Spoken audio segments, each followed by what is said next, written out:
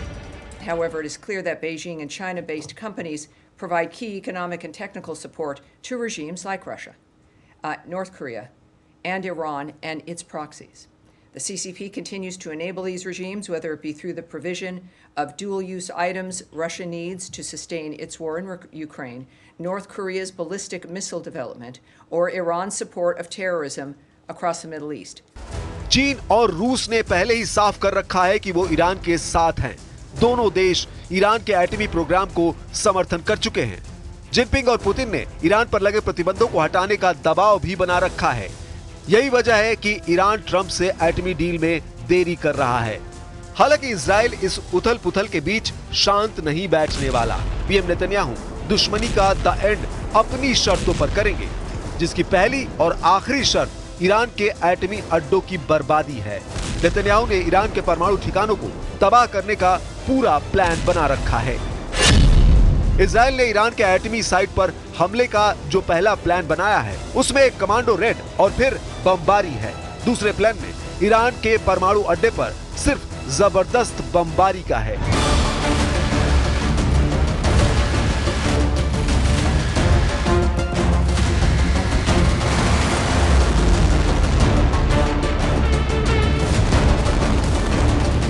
Israel अच्छी तरह जानता है कि ईरान इस वक्त सबसे कमजोर है। ईरान के एयर डिफेंस सिस्टम पहले ही 2 दौर की लड़ाइयों में ध्वस्त हो चुके हैं। हमास, हिजबुल्ला और मिलिशिया लड़ाके घुटनों पर हैं। सबसे बड़ी बात, इजराइल ने कई ईरानी मिसाइल साइट तबाह कर डाली है। इसीलिए नेतन्याहू परफेक्ट स्ट्राइक के मूड में है। हालांकि ट्रंप ने फिलहाल अटैक पर ब्रेक लगा दिया है, जबकि जो तय हुआ था उसके मुताबिक द सन की रिपोर्ट में दावा किया गया है कि ईरान के परमाणु ठिकानों पर हमले के लिए ही अमेरिका ने खाड़ी में 2 जंगी बेड़े भेजे हैं, जिनके साथ 2 पैट्रियट मिसाइल बैटरी और 1 एरिया डिफेंस सिस्टम थाड़ भी भेजा है। 6 B-2 बमवर्षक विमानों को डिएगो गार्सिया द्वीप पर तैनाती इसीलिए ही की गई है।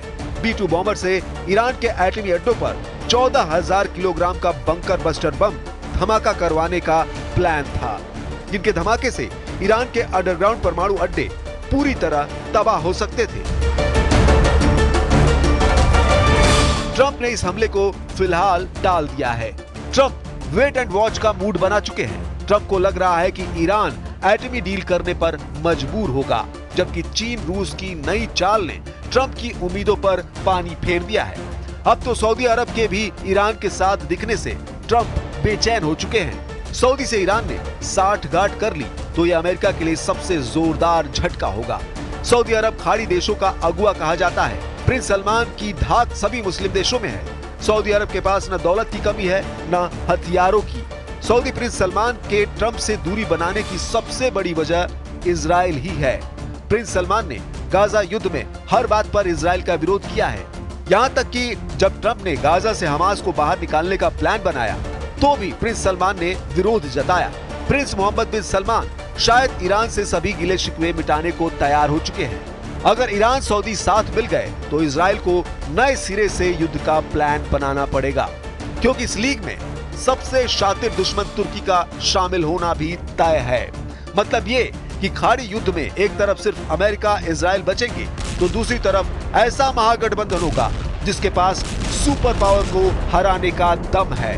यानी ईरान अमेरिका का युद्ध सिर्फ दो मुल्कों की टक्कर नहीं होने जा रही, ये ऐसा युद्ध हो सकता है जिसका विस्तार तीसरे विश्व युद्ध तक पहुंच सकता है।